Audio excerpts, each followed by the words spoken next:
Hello, welcome to The Update. I'm Susie Thompson. Domenic Perre has been found guilty of the 1994 National Crime Authority bombing in Adelaide.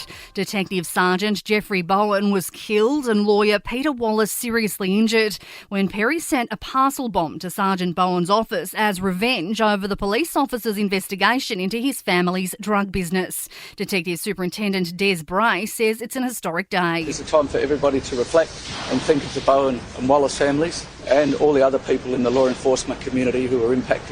Australia's existing COVID-19 vaccine and treatment deals will be the subject of an independent review. The new Labor government has inherited a number of agreements and contracts signed by the previous administration.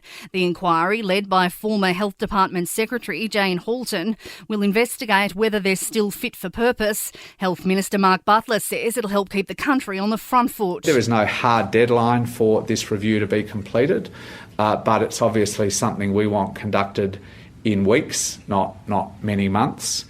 We need to make sure that we have the best information available to us sooner rather than later. The number of job vacancies have risen almost 14% in the 3 months to May. The Bureau of Statistics says there were almost 500,000 jobs available in the last month alone. The ABS says businesses are trying to get back on track from the Omicron wave.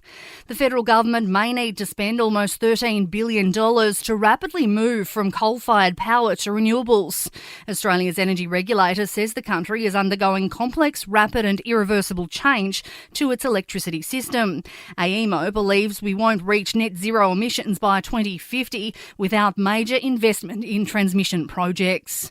To sport, brought to you by Ladbrokes Mates Mode, the better way to chat, share and bet together. T's and C's apply. And remember, gamble responsibly. Call 1-800-858-858.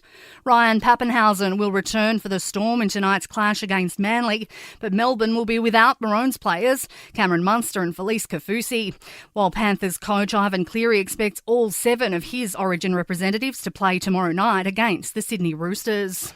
Hawthorn will be boosted by the return of Jack Gunston and Chad Wingard for Sunday's clash with the Giants, and 5 Australians will be on court tonight at Wimbledon, including Nick Kyrgios and 19-seed Alex de Minaur. In entertainment news, a trailer's been released for Ticket to Paradise that sees George Clooney and Julia Roberts reunite on the big screen. They're playing divorced parents who are heading to Bali to convince their daughter not to get married. Excuse me, ma'am, I need to sit somewhere else. We used to be married. Worst 19 years of my life. We were only married for 5. I'm counting the recovery. And that's the latest from the Nova Podcast News team. We'll see you later on for another episode of The Update. I'm Susie Thompson.